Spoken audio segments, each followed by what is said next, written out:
Lebih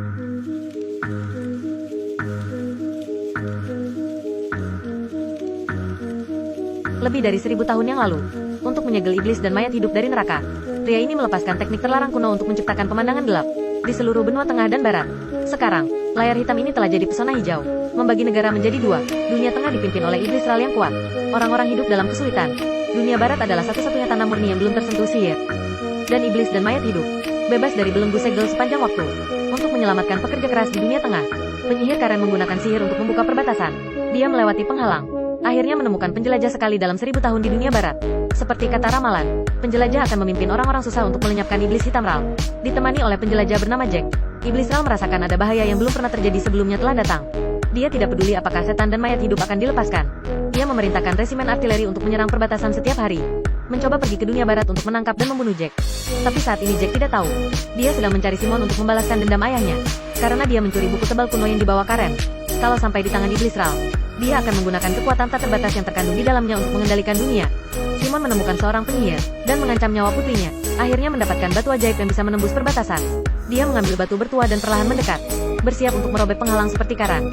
Dan di sisi lain perbatasan, kapten yang mengebom tembok sihir melihat keanehan itu. Dia segera memerintahkan tentara untuk mengebom di sini. Dan di saat yang sama, Jack dan Karen datang. Berikan aku bukunya. Bunuh mereka. Jack bukan lagi pemula seperti beberapa hari yang lalu.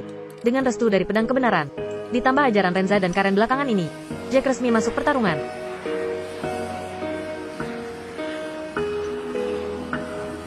Dengan beberapa upaya, dia berhasil membereskan Simon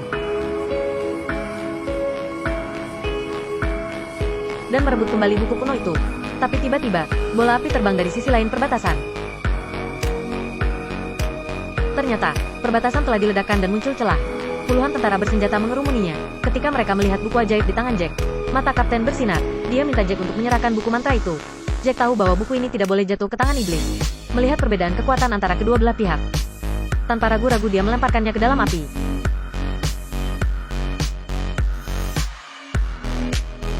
Pergi ambil bukunya.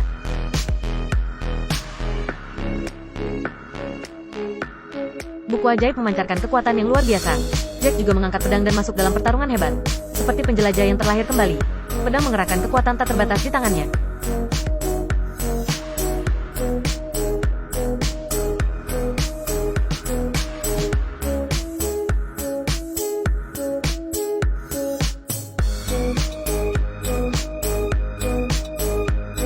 Tak lama setelahnya, dia berhasil membunuh semua prajurit. Saat ini, Karen akhirnya melihat bayangan sang penjelajah di diri Jack. Tapi sayangnya, buku ajaib itu dibakar. Saat semuanya selesai, penyihir nomor 1 Renza baru datang. Ketika melihat buku sihir yang terbakar di tanah, Renza tidak menyalahkan Jack. Dikatakan dalam ramalan, penjelajah akan menggunakan buku ini untuk mengalahkan Lord Ral saat dibutuhkan. Dan sekarang Jack telah menggunakannya. Hanya saja tidak digunakan sesuai ekspektasi mereka. Mendengar sampai sini, Jack akhirnya menghela nafas lega. Tapi selanjutnya, mereka secara resmi melangkah ke dunia tengah, membuka jalan untuk menggulingkan kekuasaan Raja Iblis Ral. Di saat yang sama, Raja Ral juga mengeluarkan surat perintah buronan ke seluruh negeri. Jika ada yang bisa menangkap atau membunuh penjelajah, ia akan mendapatkan kekayaan lebih dari yang bisa kalian bayangkan.